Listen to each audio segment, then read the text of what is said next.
Vous vous apprêtez à découvrir le meilleur aspirateur robot jamais produit par Ecovacs. Bienvenue sur AviExpress pour le test du Deebot X2 Omni. Et de manière générale d'ailleurs, il s'agit du plus bel aspirateur robot que j'ai eu jusqu'ici. Alors ça reste quand même un bahut, mais il a été très bien fait. J'apprécie notamment le liseré bleu en haut de la base, l'effet miroir qui parcourt la partie supérieure, et je kiffe le convecteur temporel. Pour ceux qui ne sont pas fans de science-fiction, il s'agissait d'une blague. Le convecteur temporel est ce qui permet le voyage dans le temps dans le film Retour vers le futur. N'en demeure pas moins que cette forme et cette couleur reste une très bonne idée. Le robot lui-même est d'ailleurs assez beau gosse dans son genre, vous aurez remarqué la présence d'une forme carrée. Nouveauté chez Ecovacs qui s'accompagne de plusieurs autres très bonnes décisions. Les plus observateurs d'entre vous auront remarqué qu'il manque quelque chose ici, le télémètre laser qui a disparu. Mais il n'est pas passé loin pour autant, il est maintenant juste ici. Ça permet au robot de gagner quasiment 1 cm de hauteur par rapport à la concurrence pour l'aider à se faufiler sous plus de meubles. Et c'est pas tout, non seulement c'est un des plus fins du marché, mais c'est aussi le plus puissant. 8000 pascal de dépression, c'est tout simplement énorme, il parvient à faire mieux que le Dreamy L20 Ultra qui est dans mon top à l'heure actuelle. Et il est aussi plus étroit que la plupart des aspirateurs robots avec 32 cm, là où on est sur du 36 en moyenne. Il est clair qu'Ecovacs n'est pas venu pour enfiler le costume de deuxième de la classe. À cela vous ajoutez des systèmes de détection d'obstacles, que ce soit par caméra ou capteur RVB dans le groupe AIVI 3D. Et je vous rassure, comme d'habitude à l'intérieur de cette vidéo, on fera des tests de détection d'obstacles assez difficiles. L'envers du décor est lui aussi intéressant, vous avez une brosse rotative chargée de venir lécher les plaintes, une seule et unique, une deuxième aurait peut-être été à propos aussi. Vous avez une des plus grandes bouches disponibles sur le marché des aspirateurs robots, 20 cm de long, elle est tout simplement énorme, intégralement réalisée avec des lamelles en caoutchouc, avec bien sûr un petit système qui permettra de la plaquer au mieux au sol, roulette omnidirectionnelle, 6 capteurs de détection de vide pour l'éviter de tomber dans les escaliers, des roues assez costauds avec un débattement d'un bon 3 cm pour monter des seuils de porte d'à peu près 2 cm, 2 cm 5, et bien sûr la technologie de nettoyage des sols par serpillière rotative. Serpillière qui monte et descendent automatiquement à l'approche d'un tapis avec un débattement d'environ 1 cm 5. Derrière le capot, comme d'habitude, on va retrouver le compartiment, le collecteur à poussière, 450 ml et un réservoir d'eau intégré qui viendra se remplir automatiquement à l'aide de la base que vous avez ici. Seul regret, j'aurais quand même aimé pouvoir accéder au réservoir d'eau pour le nettoyer de temps en temps. Et en matière d'automatisation, vous allez voir que c'est un des meilleurs du marché. Ça se passe à l'intérieur de cette grosse boîte, 52 cm de haut, 48 cm de profondeur et 39 cm de large. Il ne joue pas dans la catégorie discrétion, il joue dans la catégorie technologie, avec notamment un système d'auto-nettoyage du bac que vous avez ici. Cette zone qui sert à nettoyer les brosses rotatives qui se trouvent sur l'aspirateur a tendance à s'encrasser avec le temps. La base va envoyer de l'eau dans cette zone-là pour s'auto-nettoyer, en plus de réaliser le nettoyage automatique des patins. C'est presque devenu une obligation technologique, la base va être en mesure d'aller sécher les patins. Je vais vous montrer comment ça fonctionne à l'intérieur. Le fonctionnement est extrêmement classique, 2 réservoirs sont disponibles pour les eaux usagées et l'eau claire. 4 litres de contenance, il s'agit des plus gros réservoirs disponibles sur le marché. Le fonctionnement est toujours le même, l'aspirateur va dans toute votre maison, il aspire les saletés, il lave le sol, il retourne à sa base de chargement, nettoyer ses patins, l'eau sale va dans le compartiment à eau usagée, il remplit son bac à eau claire pour repartir un tour avec des patins tout neufs, tout propres, et lorsqu'il a totalement fini son travail, il fait le nettoyage des patins, le nettoyage de la base en bas, ainsi que la vidange de son compartiment à poussière ici. Ajoutez à cela une batterie de 6400 mAh, il est clairement là pour venir prendre la première place. C'est parti pour les tests. Allez, c'est parti pour le test. Je vais le démarrer à l'aide de l'application. Vous allez déjà faire une première reconnaissance de votre maison ou appartement. Moi, je l'ai déjà fait au préalable.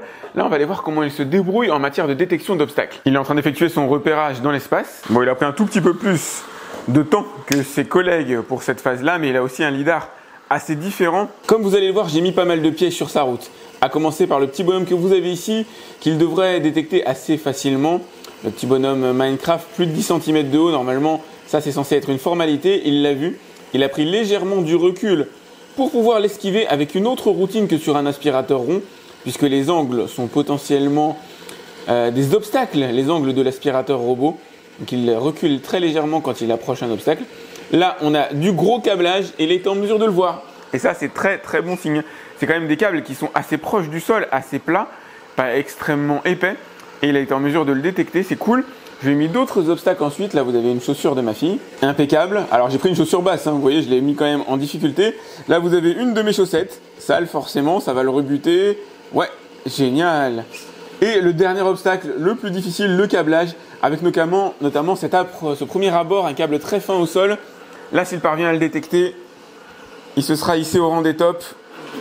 Non, malheureusement. Il est extrêmement précautionneux, ce qui est à son avantage, parce que si jamais un robot se prend les rotatives dans un objet au sol, ça l'empêche de terminer son nettoyage. Donc ça c'est cool.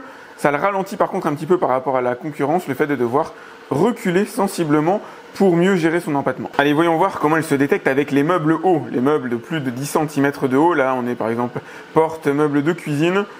Donc il est visiblement assez doué, quoiqu'il n'est pas passé à l'aplomb parfait par rapport à l'angle que vous avez là-bas. Voyons voir comment il gère l'angle de ma cuisine. Ok. Il y a une petite partie, si en reculant, il est revenu dessus. On va voir de quelle manière il longe le meuble de cuisine. Ça, normalement, c'est une promenade de santé. Comme sur tout bon aspirateur robot qui se respecte, vous pouvez voir le robot nettoyer en live directement à l'aide de l'application. Que vous soyez dans votre maison ou à l'extérieur, vous pourrez lui donner des ordres. Vous pourrez le voir fonctionner, savoir exactement ce qu'il a nettoyé. Lorsque le X2 Omni détecte un tapis, évidemment, alors ça c'est assez classique sur les aspirateurs robots, il accroîtra sa puissance de succion automatiquement. C'est vous qui allez régler ce paramètre à l'intérieur de votre application.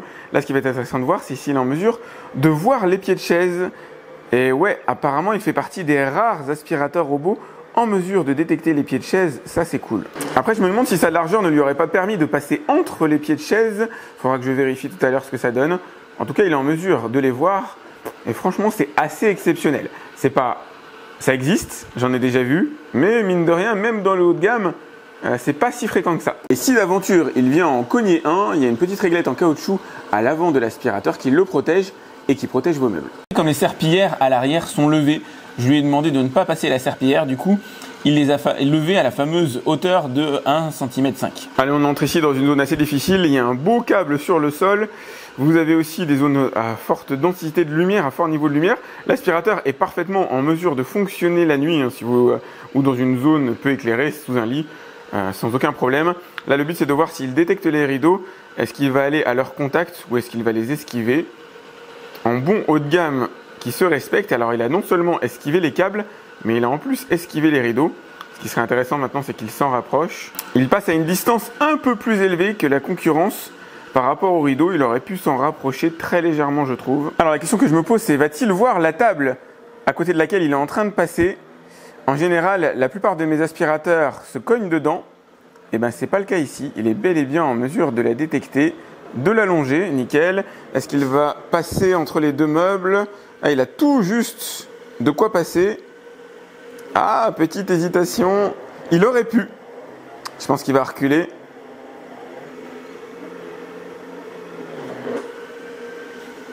Mauvaise langue, il est passé, super. Une fois cette première phase de détourage de la pièce, c'est-à-dire de nettoyage des plinthes et bordures réalisée, il va effectuer des va-et-vient en long et large de la pièce. C'est le travail qu'il est en train de faire maintenant.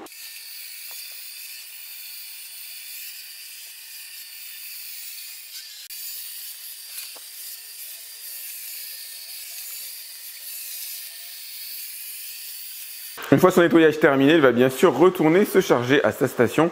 Ça, c'est une véritable formalité. Il est doué. Waouh! Prêt à commencer la vidange du bac à poussière. Là, il est en train d'effectuer la vidange de son bac à poussière. Donc pendant, environ 15 secondes, même pas, 10 secondes, il aspire. Il fait par intermittence. Ça, c'est marrant. Il est en train d'aspirer le contenu du petit bac à poussière qui se trouve sous le capot de l'aspirateur. Eh bien écoutez, au niveau du repérage dans l'espace, au niveau du déplacement, c'est le digne concurrent des meilleurs aspirateurs robots du marché. Il s'est montré assez excellent dans la plupart des tests que je lui ai demandé de faire, notamment les tests de détection d'obstacles sur lesquels il a brillé. Alors par la détection d'obstacles de moins de 10 cm de haut, le gros câblage, les chaussettes, les chaussures, les environnements plats, il est parvenu à les détecter sans aucun problème. Seuls les câbles très fins lui ont résisté, ce qui est dans la norme du marché, d'une certaine manière. Aujourd'hui, j'ai extrêmement peu, je crois que j'ai un aspirateur qui est parvenu à effectuer cette détection-là, mais qui ne peut pas les détecter 100% du temps non plus. Ça dépend de l'épaisseur du câble, ça dépend de pas mal de facteurs. Et il a détecté les pieds de chaise, c'est très bien aussi. Il a vu l'intégralité de ma maison. Si vous laissez une porte ouverte, il ira s'engouffrer à l'intérieur. Franchement, il est tout simplement excellent. Petit reproche qu'on peut lui effectuer, certains angles morts qui ne sont pas encore extrêmement bien gérés, liés à son empattement. On voit que l'algorithme est encore un peu basé sur un aspirateur arrondi et pas forcément rectangulaire. On voit quelques hésitations qui lui font prendre du retard dans son ménage en reculant, etc. qui pourraient être améliorées, mais tout ça, ça va être amélioré très probablement à mesure que les nouvelles versions du firmware de l'aspirateur vont sortir. Bienvenue sur l'application Ecovacs, une des meilleures du marché à l'heure actuelle, avec deux boutons essentiels. La gestion vidéo, l'aspirateur est en mesure de venir surveiller votre logement si vous le souhaitez. Je vais vous montrer comment ça marche après. Et bien sûr, les fonctions d'aspiration et de lavage qu'on va voir dans un instant. Avec là, le premier rapport, en tout cas la cartographie qu'il a effectuée à l'intérieur de mon domicile. On reconnaît très bien ici la partie séjour, salon d'ailleurs qu'il l'a détecté lui-même, avec le canapé d'angle, l'îlot central de cuisine, les différentes chambres. Pour l'instant, je ne l'ai pas laissé se promener absolument partout, mais la cartographie est précise. Vous pouvez voir les endroits sur lesquels il est allé lors de son nettoyage de mon salon, avec les va-et-vient que vous avez ici. L'aspirateur peut être extrêmement simple ou beaucoup plus affiné. Il vous suffit d'appuyer sur démarrer et ça y est, il part faire son nettoyage. Si vous voulez le paramétrer davantage, vous avez ici pas mal de choses. Vous pouvez le faire aspirer uniquement, le passer la serpillière, en tout cas elle est rotative, soit aspirer et passer la serpillière en même temps, soit passer d'abord l'aspirateur et ensuite la serpillière, ce qui peut avoir une certaine logique, on reviendra sur ce sujet après. Choisir ces différents modes de puissance d'aspiration dont dépendra le bruit de l'aspirateur, choisir le débit d'eau, de manière générale moi je le mets sur débit maximum, passer une fois ou deux fois, c'est-à-dire faire un ou deux nettoyages de votre maison ou appartement consécutifs. Lavage en profondeur, c'est une technologie qui va permettre d'améliorer le lavage en faisant des S. Vous allez bien sûr pouvoir le programmer, lui dire d'aller nettoyer la maison par exemple du lundi au vendredi à partir de 10h quand vous n'êtes plus chez vous, tout simplement pour éviter qu'il vous dérange. Vous avez le nettoyage intelligent. Nettoyage continu, c'est la première fois que je vois cette option. Si jamais l'aspirateur n'a pas fini son nettoyage, en règle générale, il part se recharger complètement et ensuite il termine son nettoyage. Là, il est capable d'estimer qu'il lui faudra tant de batterie pour finaliser le nettoyage et donc pour le finaliser au plus vite, il est en mesure de détecter tout ça. Là, c'est pour éviter de vous déranger la nuit si jamais à un moment donné il est en phase de chargement et il veut reprendre son travail. Il ne le fera pas par exemple entre 22h et 8h du matin. C'est vous qui allez le paramétrer. Mode nettoyage d'habits, rapide, auto boost d'aspiration lorsqu'il détecte par exemple un tapis. En ce qui nous concerne, on va être en mètres carrés. Bien sûr, vous laissez activer la IVI pour la détection d'obstacles intelligentes. Au niveau de la station d'auto-nettoyage, vous avez pas mal de paramètres aussi. La fréquence de vidage, soit en automatique, soit en mode intelligent. Dans tous les cas, il détecte à quel moment il est préférable d'aller la vider. Vous pouvez le faire manuellement. Ici, à quel moment il faut nettoyer les serpillières. Là, c'est vous qui décidez. Moi, je veux un maximum d'efficacité, donc je vais lui demander d'aller nettoyer les serpillières toutes les 10 minutes. Après, vous pouvez le faire en fonction des pièces comme vous le souhaitez. Alors là, c'est un raffinement total. Pour le nettoyage des serpillières, vous pouvez, alors efficacité énergétique, j'imagine pour dépenser le moins d'électricité possible. Lavage à l'eau chaude, non mais ça c'est carrément inédit. Lavage en profondeur, on verra ce que ça donne. Alors faut voir vraiment le raffinement du truc, ça aussi c'est des options que j'ai jamais vues avant en mode serpillière. Lorsque le bac à eau propre est à court d'eau, et que le bac à eau sale est plein, le robot ne lavera pas ses serpillières et poursuivra son travail en cours. Vous pouvez activer ou non cette option-là, temps de séchage à air chaud entre 2 et 4 heures. Évidemment, il parle français, vous avez un historique de nettoyage, vous avez ici dans plus de paramètres l'état d'usure des différents accessoires qui composent l'aspirateur et la possibilité de le guider à la voix avec le fameux OK Dico. Je vous montre rapidement ce que ça donne, accéder à la gestion vidéo. Vous allez pouvoir surveiller votre domicile et demander à l'aspirateur d'aller à n'importe quel endroit puisqu'il connaît votre maison par cœur grâce à son système de cartographie. Vous allez pouvoir lui dire d'aller à l'intérieur de votre salon, à l'intérieur de votre chambre, d'aller vérifier ce qui se passe, éventuellement de voir vos animaux ou pourquoi pas vos enfants en live directement sur l'application. C'est extrêmement bien fait. Au niveau de la cartographie elle-même, vous allez bien sûr pouvoir la gérer, la modifier, créer plusieurs plans en fonction des étages que vous avez. Vous allez pouvoir alors faire des petites modulations comme ça des couleurs, afficher éventuellement le mobilier. Il a bien détecté qu'ici c'est un canapé, que là il y avait un lit. Vous allez pouvoir modifier la carte elle-même, ajouter par exemple des zones d'exclusion, des limites virtuelles qui prennent la forme alors de carrés, de rectangles comme vous le souhaitez. Avec ces rectangles, vous pouvez faire soit une limite en lavage, soit une limite en lavage et en aspiration, des zones dans lesquelles il n'est tout simplement pas censé aller, des zones peut-être un peu complexes à l'intérieur de votre domicile. Vous pouvez changer les différentes étiquettes, diviser les pièces ou les fusionner si jamais vous le souhaitez et avoir un comportement spécifique en fonction des tapis. Plutôt sympa sans être fondamental, vous avez aussi la cartographie en 3D. Alors je vous montre rapidement ce que ça donne. Voilà, c'est pas essentiel, ça transforme pas une vie de la voir sous cet angle-là, de cette manière-là, mais pourquoi pas, au moins ça vous fait une représentation assez visuelle de votre maison ou appartement que vous pouvez copier avec votre téléphone et peut-être réutiliser le jour où vous en avez besoin pour positionner des meubles, etc. Allez, c'est parti pour le test des 100 grammes de saleté à ramasser sur sol dur et sur tapis. Faut que je le rajoute 0,1. Dans ce test, vous allez retrouver des saletés réalistes, alors réparties essentiellement sur du carrelage. Je dis réaliste parce que je trouve des fois des trucs étranges sur internet, notamment des tests de riz, comme si on faisait tomber souvent des grains de riz. Donc là, vous avez alors des moutons de poussière, vous allez avoir du sel, du sucre, du plastique, du verre, du bois, des copeaux de bois, ça c'est moins réaliste effectivement. à boire et à manger, bref, ce que vous avez habituellement dans une maison. Donc vous en avez une partie sur carrelage et une autre partie sur mon tapis persan. Comme d'habitude, il s'agit d'un test qui sera réalisé en puissance maximale d'aspiration. Commence à passer l'aspirateur. Hop, et qui sera chronométré.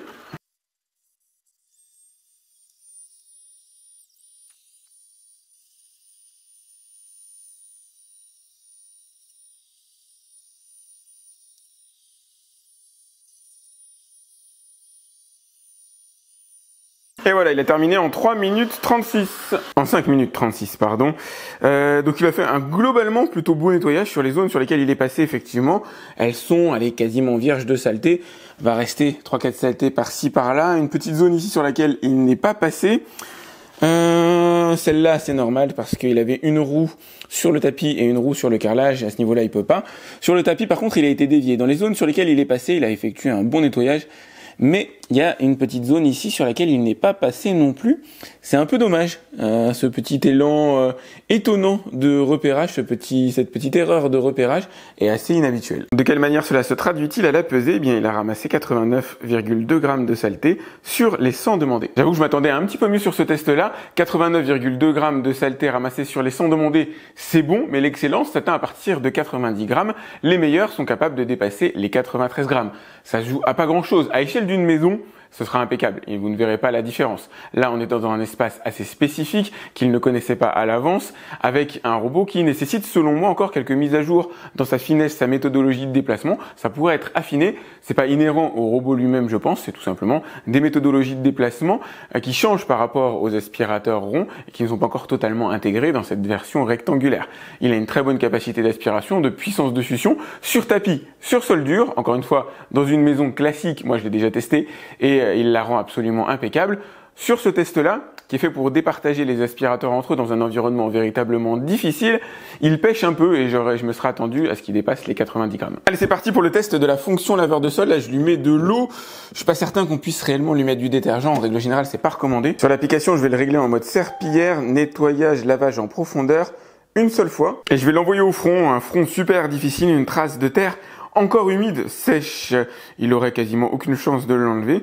Et on va voir comment il s'en sort. Je vais dessiner un rectangle à l'intérieur de mon salon et c'est la zone qu'il va devoir aller nettoyer. Donc là, il est en train de nettoyer sa serpillière, il est en train de l'humidifier. Il va maintenant se rendre sur son lieu de nettoyage et commencer à s'activer. Alors j'espère que j'ai bien paramétré la zone.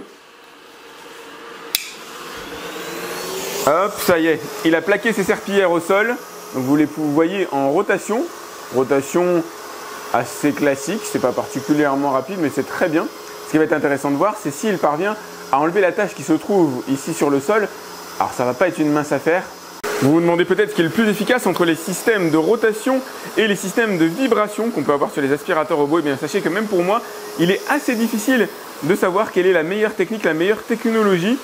Les deux sont capables quand même de faire des choses assez sympathiques. C'est pour ça, je pense que la concurrence n'abandonne pas le système de vibration. Donc là, on peut voir qu'il a quand même pas mal entamé la tâche au sol. Il effectue des passages assez resserrés pour pouvoir les déloger. Alors il y a sûrement 2-3 éléments de l'aspirateur qui vont s'encrasser un petit peu au passage. Mais bon, ça c'est pas le drame du siècle. Il ira se laver lui-même toutes les 10 minutes en théorie. Donc puisque là il s'agit d'une seule et unique zone, il ira se laver une fois qu'il aura terminé son passage. Regardez, il en a quand même enlevé pas mal. Il en reste quand même au sol. Ça peut pas faire de miracle. Vous allez avoir toujours du marron. Mais on sent qu'il est quand même passé à peu près partout. Il a fait le maximum de ce qu'il a pu. Il est assez rare d'avoir un tel niveau de saleté sur un seul carreau. L'objectif là, c'est purement la démonstration. Le résultat est quand même pas mal du tout. Je suis pas certain d'avoir réellement mieux jusqu'ici. Équivalent sans aucun doute. Mieux, ça se joue à une fraction, une virgule. Il s'en sort vraiment bien. Je vous laisse apprécier l'état des serpillières. C'est ce qu'il va devoir nettoyer tout seul. J'ai hâte de voir comment il va s'en sortir pour déloger autant de saleté. Ça y est, c'est parti, il a lancé la pulvérisation d'eau sur ses patins. Après, il va aspirer le sol. À mon avis, il va effectuer plusieurs nettoyages des patins. Je l'ai mis en mode intensif pour qu'il soit vraiment le plus efficace possible. Et ça y est, il a commencé le démarrage du séchage à air chaud. Alors, je ne l'ai pas laissé terminer le séchage. Et là, l'objectif, c'est de voir comment il a nettoyé ses patins. Et ben, franchement, il s'en est super bien sorti. Il a retiré toute la terre qu'il pouvait y avoir dessus. Et je vous confirme, il a bel et bien utilisé de l'eau chaude. Alors, de l'eau tiède, on va dire tiède plus, pour pouvoir les nettoyer. Alors voyons voir l'intérieur de la station. Je vais retirer ce petit compartiment là. Ouais, qui contient encore quand même pas mal de saleté. Il conviendrait d'aller lui faire un petit coup de nettoyage. Je viens de m'apercevoir que j'étais pas en mode nettoyage en profondeur tout à l'heure. J'étais dans le mode intermédiaire. Donc du coup, je vais refaire un essai avec le robot et voir s'il peut m'enlever la petite marée noire qui est au fond. Bon, résultat, c'est pas vraiment mieux. Heureusement, cette partie est détachable. Je vais pouvoir la nettoyer au robinet, mais l'intérieur, il faudra l'absorber au sopalin probablement. Il aurait fallu prévoir une pente très légèrement plus grande pour pouvoir aspirer le fond d'eau directement dans le trou. C'est vraiment dommage. Une chose est certaine, il s'agit du meilleur aspirateur robot conçu par Ecovacs jusqu'ici. En matière de design, c'est aussi le plus beau que j'ai eu. Il est certes assez costaud, assez grand, mais il y a un véritable effort qui a été fait sur l'esthétique, notamment du robot lui-même au service de l'efficacité. Le robot étant plus fin que la concurrence, plus fin que ses prédécesseurs pour passer dans plus d'endroits. Niveau efficacité, en tout cas niveau repérage dans l'espace, il va absolument partout, il nettoie absolument partout, il est excellent, un peu plus lent que la concurrence malheureusement, on reviendra sur ce sujet tout à l'heure. Il est en mesure de détecter les objets assez fins quand même, des objets de moins de 10 cm de haut, jusqu'à des chaussettes. Seuls les câbles USB lui font défaut, il est capable de détecter des objets verticaux comme des pieds de chaise, ça c'est cool aussi. Pour les câbles, c'est le cas de la plupart des robots, 99%, et même ceux qui parviennent à les détecter, c'est pas systématiquement le cas. Donc tôt ou tard, ils finissent par se prendre quand même les rotatives à l'intérieur. Aujourd'hui, il n'y a pas un robot exemplaire sur le marché, donc il est excellent en matière de détection d'obstacles. Juste, je le trouve, oui, un peu plus hésitant, un peu plus long dans certains moments. Il a mis plus de temps pour mon test des 100 grammes que les autres robots. Il a mis 2 fois plus de temps que les autres robots, d'où sûrement un surcroît d'efficacité, mais qui ne s'est pas réellement traduit à la pesée, puisqu'il a ramassé un peu moins de 90 grammes de saleté sur les 100 demandés. J'aurais aimé qu'il soit plutôt dans la sphère des 92, ce qui m'aurait paru logique par rapport à la gamme de l'aspirateur. Au niveau lavage, il a de bonnes capacités, il fait partie des meilleurs disponibles sur le marché à l'heure actuelle, de par sa technologie, et notamment de par les fonctions d'accompagnement, les fonctions de nettoyage des brosses rotatives géniales, la fonction de séchage de la brosse rotative géniale, la récupération des eaux usagées à l'intérieur, super, pas trop de nettoyage à faire à l'intérieur, il y en a un peu quand même, mais c'est le cas aussi pour tous les aspirateurs concurrents.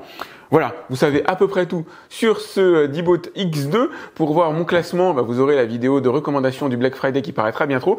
Il est en ce moment en promotion pour le Black Friday. Je crois que c'est moins 300 €. Je vous mets le lien directement dans la description pour aller voir son tarif à l'heure actuelle. Ça peut valoir le coup si vous êtes à la recherche d'un aspirateur robot haut de gamme. Pensez à liker cette vidéo, c'est important pour moi. À vous abonner à ma chaîne si c'est pas déjà fait. À cliquer sur la cloche aussi pour être alerté lorsque je lance un nouveau test. Si vous avez des questions concernant ce X2 Omni ou d'autres aspirateurs de chez Ecovacs, vous pouvez me les laisser en dessous de la vidéo directement dans la zone commentaire. Quant à moi, je vous dis à très vite pour un autre test sur AliExpress. Salut!